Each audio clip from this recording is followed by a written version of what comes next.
საღამომშვიდობის მოგესალმებით. პირველ რიგში გილოცავთ წმინდა ბარბარეს დღესასწაულს და ესწარით მრავალს, ჯანმრთელნი, ბედნიერი და წმინდა ბარბარე იყოს ყველა ჩვენი შვილიშვილის და ჩვენი შთამომავლობის მფარველი. ჩვენ ვაგრძელებთ პირდაპირ ეთერში მუშაობას და დღეს თქვენთვის ეთერიდან ვიმუშავებთ. ბატონი ოთარ ჭიტანავა და მე ირმა ცხორაგაული. მოგესალმებით ბატონო და მადლობა რომ დრო გამნახეთ და მობრძანდით ჩვენთან ეთერში სასაუბროთ. მოკლედ თემები ძალიან ბევრი დაგვიგრო და ძალიან მნიშვნელოვანი, თუმცა არ სახარბიელო და არ გასახარი. ეხლა მინდა დავიწყო ძალიან მნიშვნელოვანი თემით, მე ეხლა ახალ ამბებს უსმენდი სწორედ ობიექტივის და პირველი რაც გამოიტანა ობიექტივმა ეს იყო სწორედ საქართველოს საკითხი ევროსაბჭოში და ზოგადად ჩვენი გაწევრიანება ევროკავშირში. მოკლედ დღეს საქართველოსთან დაკავშირებით დებატები წარიმართა. მანამდე და 17-ში და 18 დეკემბერს კვლავ ეს მაღალჩინოსნები შეიკრიფებიან ამ ევროკავშირის წევრი ქვეყნების წარმომადგენლები და კვლავ საქართველოზე იმსჯელებენ. მანამდე მარტა კოსი ევროკომისარი სწორედაც ამ გაფართოების საკითხებში ბრძანა და ძალიან კრიტიკული განცხადება გააკეთა საქართველოსთან დაკავშირებით, რომ ფაქტიურად ასეთი უკუსვლა წევრ ქვეყნებს შორის ევროკავშირში გაწევრიანების წევრ ქვეყნებს შორის ასეთი უკუსვლა როგორც საქართველოს აქვს არც ერთს არასდროს ჰქონია. ეს არის ისტორიულად რაღაცა საოცარი ამბავი. ამავდროულად დღეს უკვე დებატების შემდეგ ფაქტიურად ევროპის ჩინოვნიკებმა გვითხრეს რომ იცით რა უკვე ჩიხშია შესული საქართველოს ამბავი და ამავდროულად გვახსენებენ იმას რომ უკვე მიღებულია დოკუმენტი რომელიც ამარტივებს ვიზა ლიბერალიზაციის გაუქმების საკითხს. ეს ჩვენ ვიცით რომ ევროპარლამენტმა მიიღო ეს გადაწყვეტილება დაახლოებით 1 თვის თვენახევრის წინ და ეს გავრცელდება არა მხოლოდ რა თქმა უნდა საქართველოზე, არამედ მათთვის არასასურველ ქვეყნებზე, ვისი მიღებაც თავის რიგებში არ სურთ. არა და ამავდროულად ეხლა მე დღეს გადავხედე და სტატისტიკა არის ასეთი რომ უცხო ქვეყნებიდან შემოსული თანხა საქართველოში ბოლო 1 თვის განმავლობაში 3 მილიარდზე მეტია. გესმით, აი რამხელა თანხები შემოდის საქართველოში უცხოეთიდან, ეს რა თქმა უნდა ოჯახებს ეხმარებიან აქედან წასული ჩვენი ქართველები. მილიონზე მეტი ადამიანია გასული, ხო? დღეს ამაზეც ვისაუბრებთ, როგორი გადაწყვეტილება მიიღო ხელისუფლებამ ამ ჩვენ ემიგრანტებზე, ვინც წასულია, რომ არჩევნებში მონაწილეობის უფლებაც აღარ აქვს. მთელი მილიონი ქართველი, გესმით თქვენ და აი 3 მილიარდზე მეტია შემოსული და აქედან პირველ ადგილზეა რა თქმა უნდა ამერიკიდან გზავნილები და შემდეგ უკვე მოყვება თავიდან იყო რუსეთი, მაგრამ ეხლა რუსეთი ამოვარნილია და მეხუთე მე-6 ადგილზეა, მაგრამ ამერიკას მერე მოყვება უკვე სწორედ ევროკავშირის წევრი ქვეყნების გზავნილები იქედან.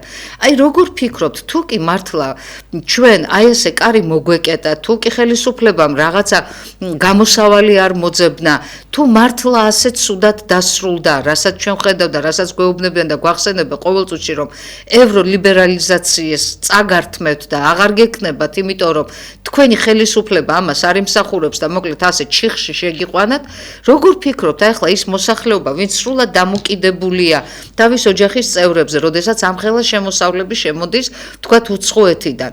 აი რამდენად აისახება ეს ოჯახებზე, როგორ ფიქრობთ, ბატონო ოთარ? ძალიან საჭირო საკითხებს შეეხეთ. ახლა რაღაც რაც შეეხება იმას, რაზეც ისაუბრა დღეს ევროკავშირმა მართლაც. ეს იყო მოსალოდნელი, ეს არ არის ახალი ამბავი. არაერთხელ დაუფიქსირებიათ ევროკომისიას, ევროპარლამენტს, ევროსტრუქტურებს, რომ მართლაც ძალიან მნიშვნელოვანი უკუსვლა შეინიშნება საქართველოსთან მიმართებაში, ეს ეხება კანონის უზენაესობას, ეს ეხება ადამიანის უფლებების უხეშ დარღვევას, ეს ეხება საერთოდ კანდიდატის სტატუსის შეუსაბამო ქმედებებს და ამის გამო, რა თქმა უნდა, აღშფოთებული და შეშფოთებულია ევროკავშირი. როგორც ყოველთვის და უკვე ალბათ უფრო ქმედით ზომებს მიიღებენ და სამწუხაროა რომ მართლაც ასეთ დაბალ ნიშნულზეა უკვე ჩვენი მომდევნო ნაბიჯი ევროკავშირში გაერთიანებასთან. საერთოდ უკვე ჰორიზონტზეც არაჩანს მე მგონი, იმიტომ რომ მართლაც ჩვენმა ხელისუფლებამ სამწუხაროდ მოახერხა ის, რომ საკუთარი ხელით გადახერხა ის ტოტი, რომლის მოლოდინი ჰქონდა ჩვენ, რომ 2030 წლამდე კი არა, უფრო ახლო პერსპექტივაში შეეძლო ქვეყანას.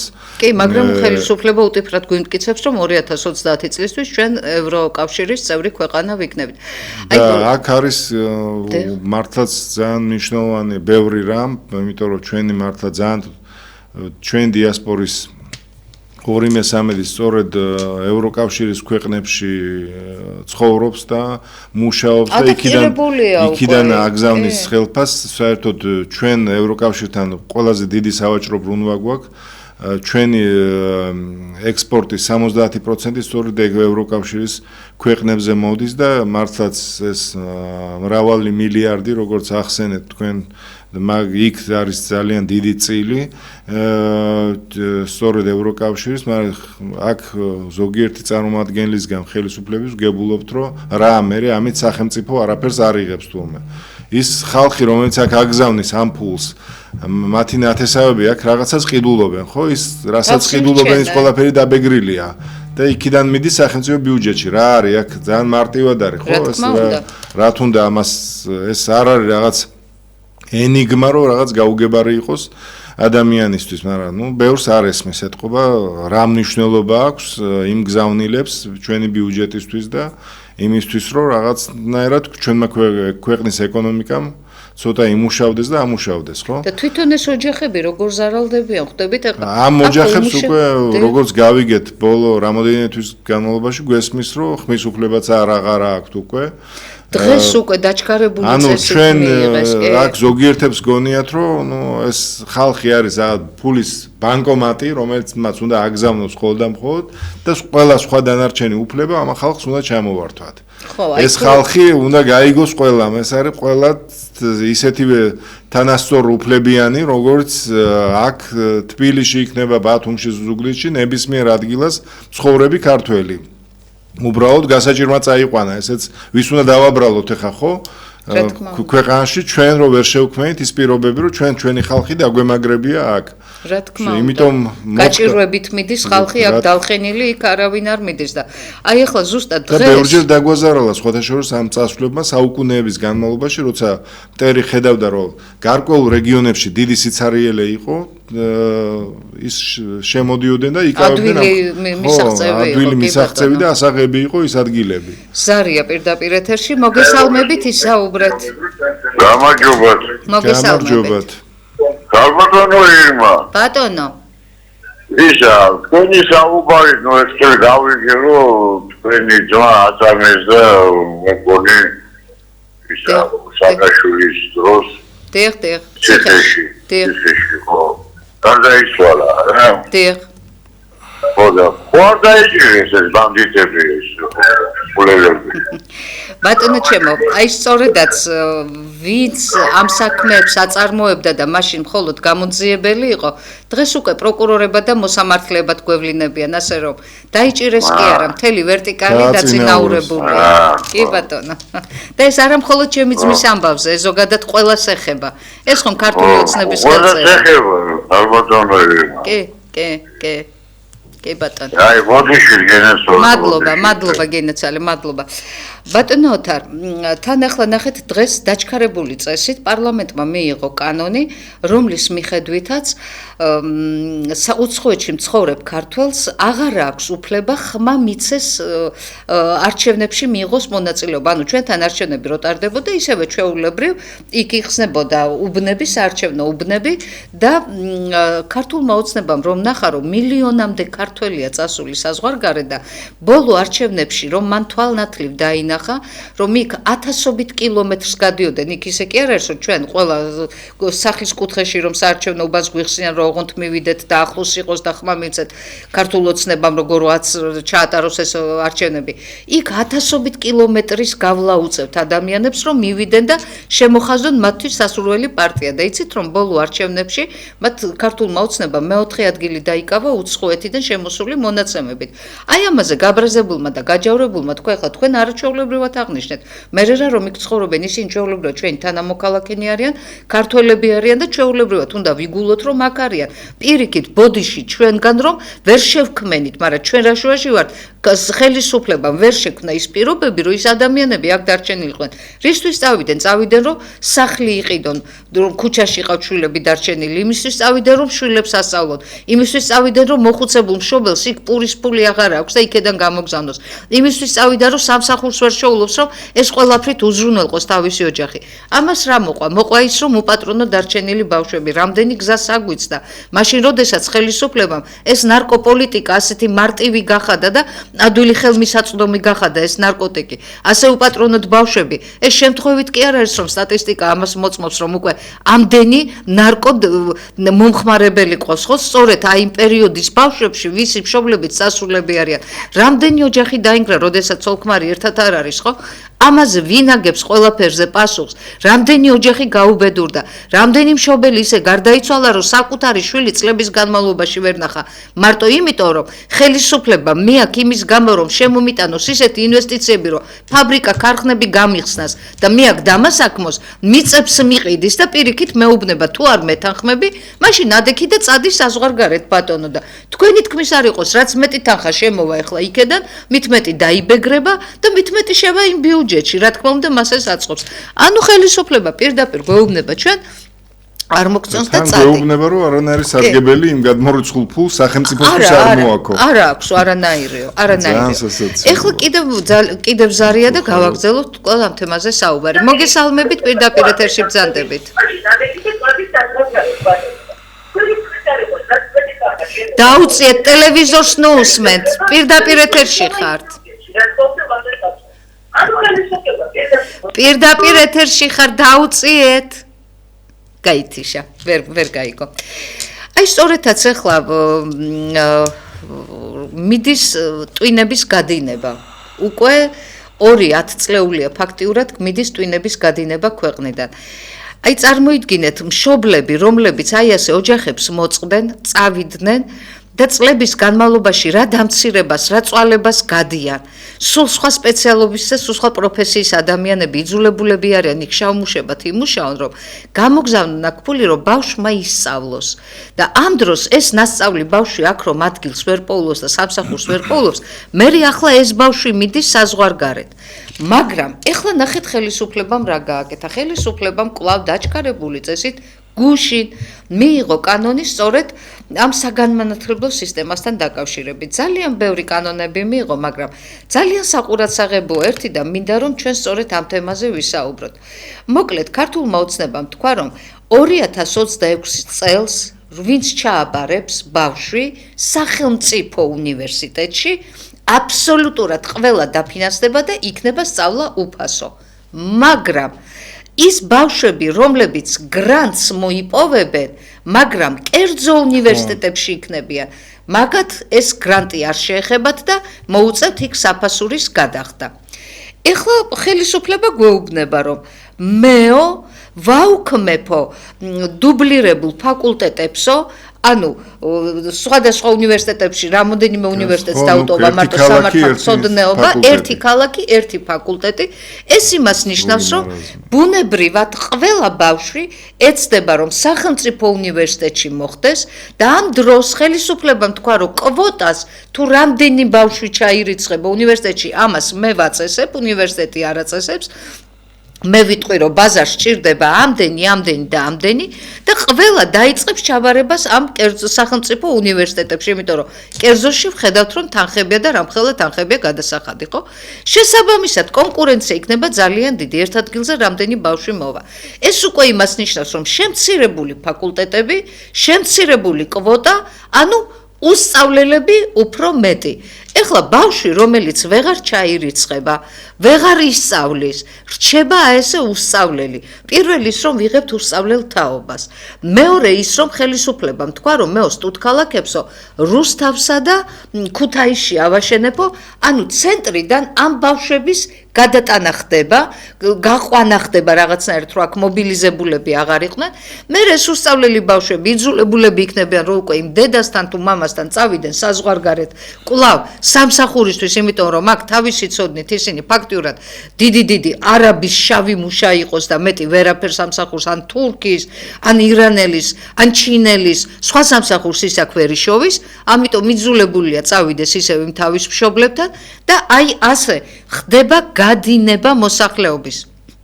ამავდროულად ხელისუფლება გვეუბნება, რომ ის პოლიციის სკოლა რომ იყო აკადემია, ეხლა გადაკეთდა უნივერსიტეტად. ანუ ისაც პრესტიჟული გახდა, უკვე უმაღლესი სასწავლებელია და ძალიან ბევრი ახალგაზრდა, მით უმეტეს ბიჭები, ძალიან ბევრნი ჩააბარებენ იქ.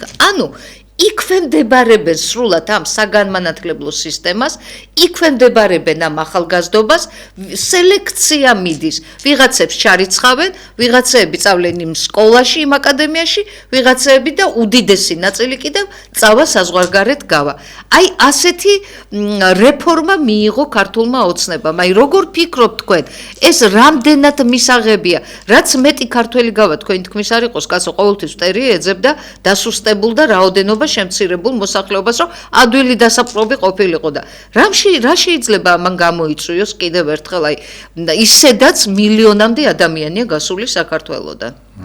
მარტო უმაღლეს განათლებას ეს არ ეხება, ყველა აი სკოლამდელი აღზრდიდან დაწყებული საშუალო განათლებით და უმაღლესი მართლაც ეს კანონი ისე შეიცვალა და რეფორმები ისე გაატარეს, რომ ვინც ვნახე ხა კომისიაში ძირთად სპორტსმენები, რომელსაც არ ვიცი თვითონ რა განათლება აქვს, ვერ გავიგე. სამწუხაროდ დარგის სპეციალისტები პრაქტიკულად მე მაგ კომისიაში არ მინახავს და ამიტომ პრეზიდენტი და ministrები ყავს უდიპლომოები და ახლა რა გაგვიკვირდა. და ამიტომ საერთოდ ამ სფეროს სპეციალისტებთან, პროფესიონალებთან საერთოდ ეს საკითხები არც გაუვლიათ და არც არანაირი განხილვა არ იყო არც მეცნიერებათა აკადემიაში, არც აკადემიურ წრეებში. სამწუხარო და მივიღეთ ის, ამიტომ რაც მივიღეთ, ხო? იმიტომ რომ სკოლაში მაგალითად საშუალო ზარია და ზარია, კი ბატონო, მე არ შეგაწყვეტინეთ, გააგრძელეთ მე. მოგესალმებით, პირდაპირ ეთერში ბრძანდებით. ეთერში მგანდები და იგი რა ამერიკანია გისმენდა, მეც მომიქნიეთ, მაიკა. გისმენთ ბატონო, სიამოვნებით. მომიქნიეთ. იგი რა ამერიკულ ლაბარაკობს. აი გაგარო სკოლა. უამობდა კერძო სკოლა. ჩემი შვილები დადიან კერძო სკოლაში და გაგარო სკოლის მოსწავლეები იმაზე ძლიერები არიან. ეგ კერძო სკოლები გაუქმებელი გაქვს. იმიტომ მან დაასწავლენ არაფერს, აი გაგარო სკოლა გამოგიყვან დაიყვან კერძო სკოლაში და აგენ უკეთესი განათლება ვინმე კერძო სკოლაში მოდი და მარტო რაღაცეებზე ბიზნესობენ არაფერს გააშავნიან. გასაგებია.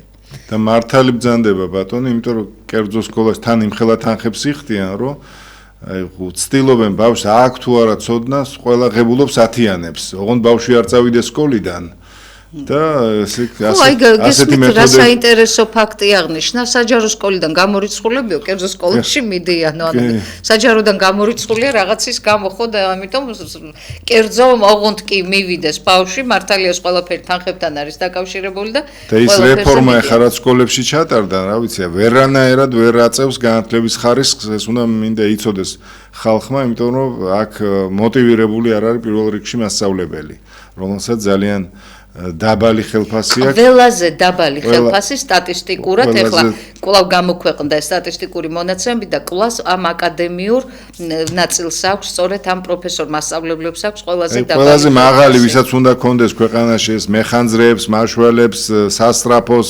ექიმებს და მასწავლებლებს აქვს ყველაზე დაბალი ხელფასი ქვეყანაში. და ეს არის ყველაზე მთავარი მოტივატორი დღეს, იმიტომ ვერ აბარებს ჩვენი მასწავლებლების უმრავლესობა საკვალიფიკაციო გამოცდებს, რომ მართლაც არანაირი мотиваცია არ არსებობს, ამიტომ ამ სფეროზე საერთოდ ხელი აქვს ჩაქნეული, მიდიან სხვაგან, სადაც უფრო ისინი, ვინც ძალიან მაგრები არიან და მომზადებულები და პროფესიონალები თავის საქმის, მიდიან უკვე სხვა სფეროებში შეიძლება აღმოჩნდნენ, ვიდრე ხა სკოლაში წავიდეს იმ ხელფასზე, რომელიც აქვს სამწუხარო ის არის, რომ თვითონ იმატებენ ყოველთვიურად და ყოველწლიურად, ხა რა თანხებზეა საუბარი, ხო ვიცით? და საერთოდ არავინ არ ფიქრობს ამაზე. ხა რეფორმა იქ ერთ კლასს მოაკლებ თუ ერთ კლასს მიამატებ, მე-11 კლასს მე-12-ს ერთს მოაკლებ, ამით განათლების ხარისხი ნამდვილად არ გაიზრდება.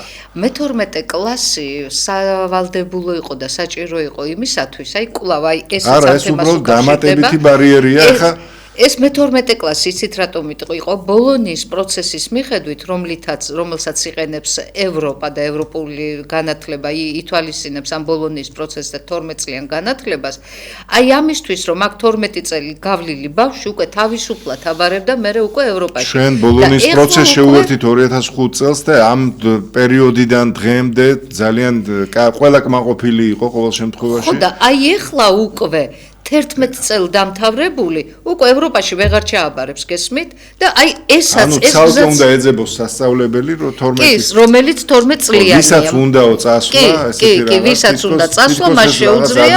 ხო, იმ სკოლა თავისივე სკოლა, ყველა სკოლა კი არ არის 12 წლიანი გათვალისწინებული, ადრე რომ იყო ალბათ ღამის სკოლები აქ-იქ სადღაც, სავარაუდოდ აი ესეთ სკოლებს რაღაცას დატოვებენ, რომ მე-12 კლასი ვისაც უნდა იქ გაიაროს და რას გაივლენ ის ბავშვები მე-12 კლასში, რას ისწავლიან, როგორ ისწავლიან, ეს კიდევ ცალკე თემა. მაგრამ ეხლა თქვენ ახსენეთ ხელფასები თავისთვისო იმატებენო, სხვათა შორის ხელფასების დაზე არის საუბარი, ხელფასები ეზდებათ სამედიცინო პერსონალის წარმომადგენლებს, ხელფასები ეზდებათ, ეხლავე შემოგიყვანთ, ხელფასები ან მოდის ჯერ შემოვიყვანოთ და იმიტომ რომ ეს საკმაოდ ვრცელი თემა. მოგესალმებით, პირდაპირ ეთერში ბრძანდებით.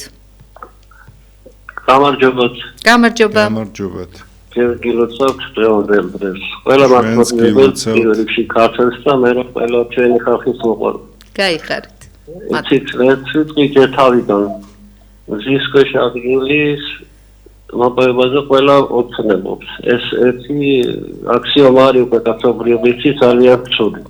მაგრამ მეორე არის როგორ ავითარებაში რა ადამიანი არის და რა მოსახლეობის განვითარების დონე რა დონეზე ყავს მიყვანილი მთავრობებს. ეს ერთი შექმნილი არ არის, ხო გარეთაცი. ამას ხომ ჯერ სწავლება უნდა. მარტო ეს დღევანდელი მომენტით არ შეიძლება უცებ კაცი წაიქცა და მოშტი მოიქნა და მოხდა ვიღაცაც ასე განმარტავს ყველაფერს. მაგრამ კარგია რომ თქვენი არხით ეს ყველაფერი მაინც მიდის სწორი მიმართულებით. როგორანაირად ასე საჭირო. აბა ახლა ეს საკითხი ვიტყვის სულ სხვა რამეს შევეხები. აი თქვა და ეუბნებიან რომ ერთი დღით ჩამოსვლა არაფერი არ შემეცე. რამდენიც უჩვენავი და გემიყავთ რომ ერთი დღით უცებ შემოყარონ ეს ხალხი. ეს ფანტასტიკა, ხო? ან და ერთი კვირით ვინ გამოუშვეს მაშინ იმათი ვიღა შეუშვეს ადგის ვეღარ იპოვიან. აი ამ ყველაფერს რაღაც ხანაერი მოგვარება უნდა. სწავლება უნდა დაიწყოს, რელიგია უნდა ვერძე დადგეს. უნდა იყოს ელეზით სხვანაირი წიგნები, ადამიანური მითითებები. თორე ესე მე რომ ვატყობ წყალივით მიდის ჩუქჩუხებს, ვინ დალევს ვინ, ტყურალი დარჩება, უაზრობაში ავიქარ. გასაგებია. მადლობა ძალიან დიდი. ახლა ვინ ჩამოვაო ერთი დღითო საქმეც მაგაშია რომ იციან რომ ჩამოსვლელები არ არიან და მათი ხმები არ არის ის მილიონამდე გაქცეული ადამიანი, სწორედ ამათ გაექცნენ, ხო? ერთი თუ ჩამოხვალ როგორ უნდა 3-4 დღე მაინც სჭირდება. რომ ჩამოხვიდე აქ და ეს ჯერთი უცხოეთში ეს ვერ გაგიგებენ ის უცხოელები, ვისთანაც მუშაობენ ჩვენი ქართველები. ჯერ ეგერთი ბევრ საბუთიც არ აქვს ისეთი რომ წასვლა-წამოსვლის საშუალება გქონდეს. არ გასვლა აქვს ქვეყნიდან 6 თვის განმავლობაში ეს ძალიან ხშირი შემთხვევაა. კი, 2/3 არის არალეგალურ მდგომარეობაში იქ და ბევრი სახლიდან ვერ ყოფს ხვირს და გარეთ და როგორ გინდა ხა წახვიდე და მე ისევ არა, ეს იციან რომ აბსურდია, იციან რომ ისევ მექსიკის საზღვარი უნდა გაიაროს და უშუალოდ იმ ადამიანმა, რომელიც იქ კიდე ხო 4 თვე გაიაროს და გამოიაროს თვითონ რუსთაველის პროსპექტი. 4-5 თვე მე იმ ბანაკებში ცხოვრობენ იმაში. რა თქმა უნდა, საპატიმროებში აკავებენ ჩვეულებრივად. ის გზა უნდა გაიაროს იმის გამო. კი ბატონო, აგერ ჩემი მეზობელი ამერიკაში წასული, სწორედ ასე მექსიკით აპირებდა შესვლას და წელიწად ნახევარი მექსიკის საზღვარზე, წელიწად ნახევარი საპატიმროში ყავდა და გამოუშვეს უკან, ანუ კაცი თუ ახსნიან ამდენი თვითმფრინავის უნდა ვიპოვოთ ერთი დღის ჩამოსასვლელი სრულად მილიონზე მეტი ადამიანისთვის სრულად ვეთანხმები ამზარს. ის გზა რო გაიარონ, როგორ უნდა მოახერხონ ეს ამას თუ აგვიხსნიან, მაშინ რა ვიცი შეიძლება. მოკლედ ხელფასებზე ვსაუბრობდი და იცით ვის ეზრდება 10%-ით ხელფასი რა სფეროების ხალხს, ვისი საშუალო ხელფასი შეადგენს 600 ლარს. ანუ 10% 60%-ით ცდიან და ამაზე სად არის დაუსრულებელი საუბარი, რომ აი ხო გიმატებთ, იმისი პენსიონერების არ იყოს, ხო მოგიმატებთ. ამ დროს აგერ საქსტატმა ავლინა კიდევ ახალი კვლევა და მე აუცილებლად ამაზე უნდა დაწვრილებით ახლა ვისაუბრო. საარსებო მინიმუმი, რას ნიშნავს საარსებო მინიმუმი? მოკლედ ხელისუფლება ყოველწლიურად ადგენს საარსებო მინიმუმს. საარსებო მინიმუმი ნიშნავს იმას, რომ ადამიანს მხოლოდ გამოსაკوებად აქ არ შედის კომუნალურები და სხვათა შორის დენი და გაზი ძვირდება ახალი წლიდან. ამაზეც ვისაუბროთ. ამაში არ შედის კომუნალურები, ამაში არ შედის ჯანდაცვა, ამაში არ შედის სწავლა, არაფერი ამაში არ შედის, ამ საარსებო მინიმუმში შედის მხოლოდ საკვები პროდუქტი. და ყოველ წელს ხელისუფლება ადგენს მოკლედ ამ საარსებო მინიმუმს და ამ საარსებო მინიმუმის მიხედვით, ანუ ადამიანს რომ თვეში აი ამდენი ყოფნის, ამას რო დაადგენს, მერე ამის მიხედვით ისაზღვრება პენსიები, სოციალური დახმარებები, იქ ინვალიდობის დახმარებები რამდენი არის და ასე შემდეგ, ხო? ანუ ის დახმარებები, რასაც ხალხი დევნილობის არის თუ როგორც არის, ყველაფერს აი ამ საარსებო მინიმუმიდან. მოკლედ, შარშანდელთან შედარებით, საარსებო მინიმუმი გაზარდეს 10%-ით და წელს საარსებო მინიმუმი, ანუ ეს კალათა, რომ ხელისუფლება გვეუბნება, რომ ერთი თვე უნდა გეყოთო, ეს გახლავთ 255 ლარი.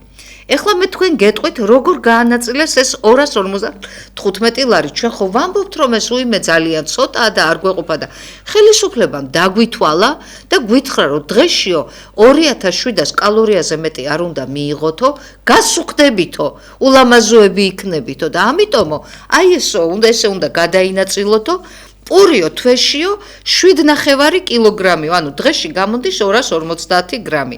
ლობიო თვეში ბატონო, თვეში 600 გრამი უნდა მიირთვათ. ბრინჯი თვეში 300 გრამი.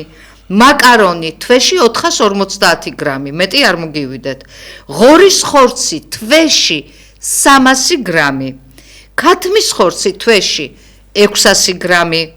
ძეხვი თვეში 300 გრამი. კარტოფილი თვეში 4 კილონახევარზე მეტი არ შეიძლება.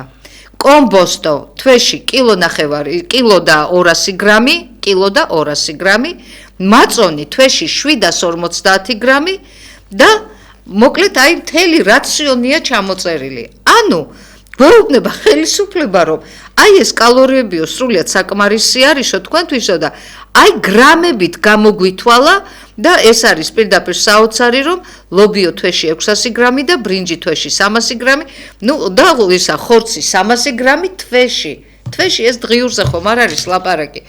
ანუ რას გვეუბნება და თვითონ ხელისუფლება გვეუბნება, რომ მეო ადმინისტრაციული ახლა ახალი ბიუჯეტი რომ გაწერეს, ყველაზე დიდი თანხები კვლავ ადმინისტრაციაზეა მობილიზებული. კვლავ იქეთ არის გადატყორცნილი და მილიონები აქვს იქ კიდევ მომატებული. ანუ ისევ მათი ჯიბეები, ისევ მათი ხელფასები. მაშინ, როდესაც პარლამენტის წევრებს ხელფასი არ ვიცი მე უკვე თავისი პრემიებით ალბათ 20 და 25,000-მდე ასდი და პლუს კიდევ იმას დანამატები, ხო?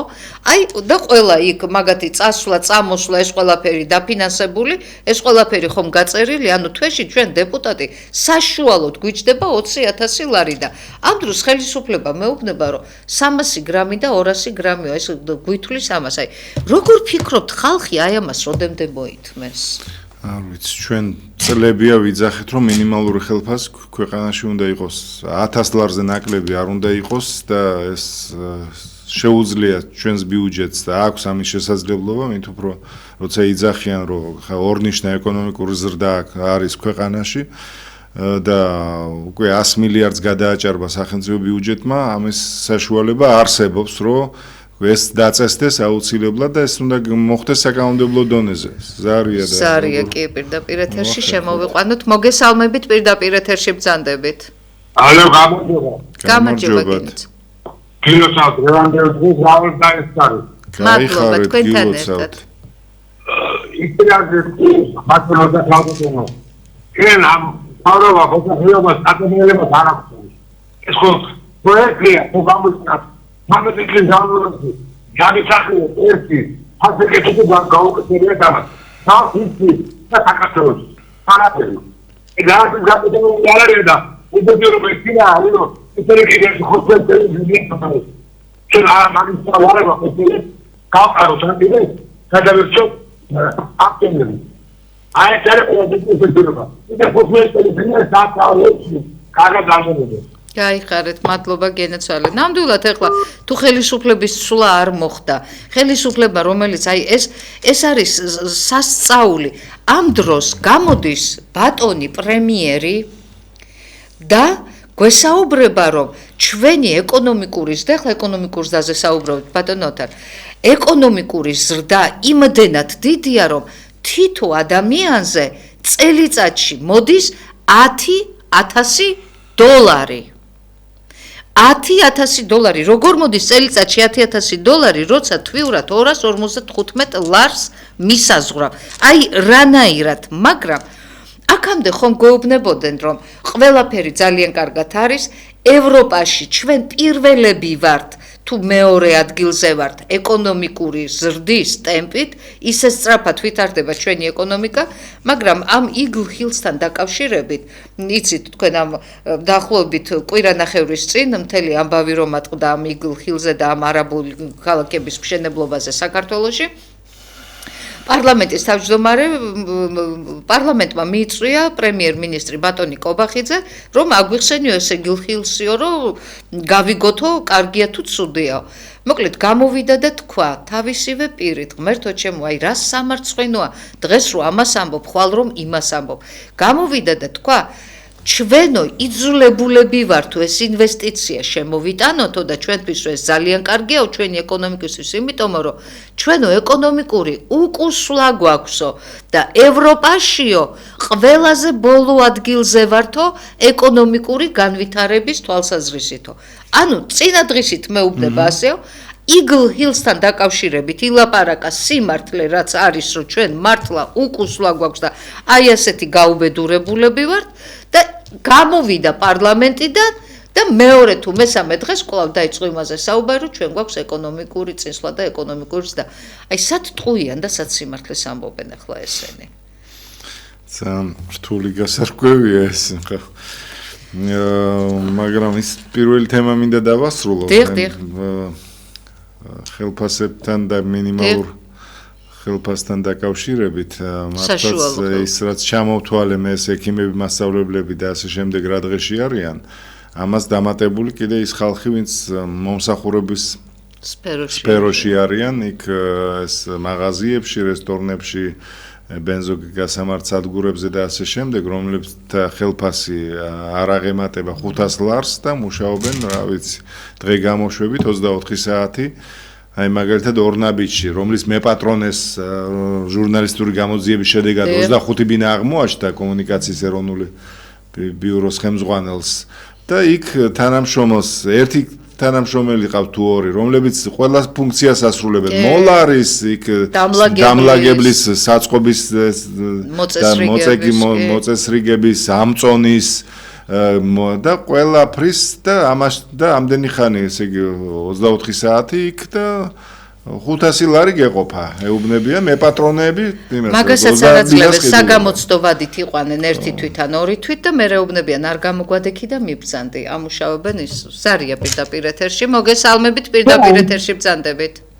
მოგესალმებით ნატალე. გაიხარით.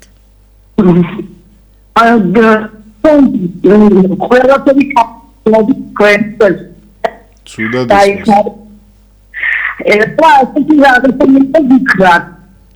სამწუხაროდ და პარლამენტის წევრებზე, პრეზიდენტზე, მინისტრებზე, თუ რა არის სოციალური სამართლობა არის ამ ქვეყანაში და სიცოცხლეობა.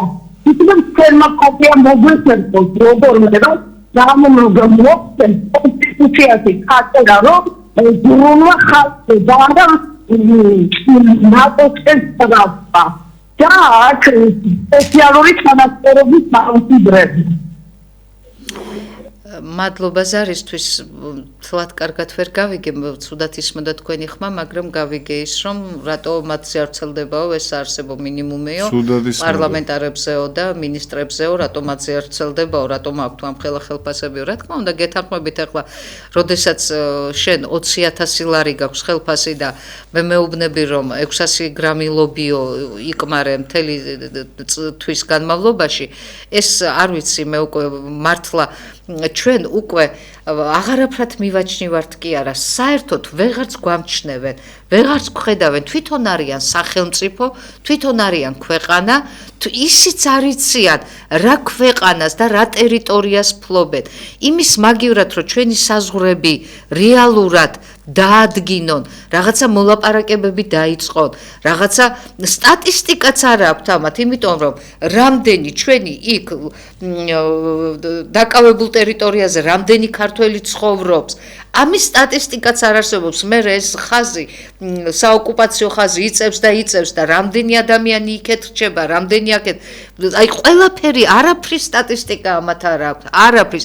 ერთადერთი თავისი ჯიბის, თავისი ფულის სტატისტიკა აქვს და იმას კარგად ითვლიან, რამდენი ჭირდებათ, რამდენი უნდათ. აი ახლა იცით რა არის პენსიონერს რომ იმას ეთყვი, რომ შენ იკმარე 400 თუ 450 ლარი ის 70 წლის ზევით და 70 წლის ქვევით 380 ლარია თუ რაღაც, ხო?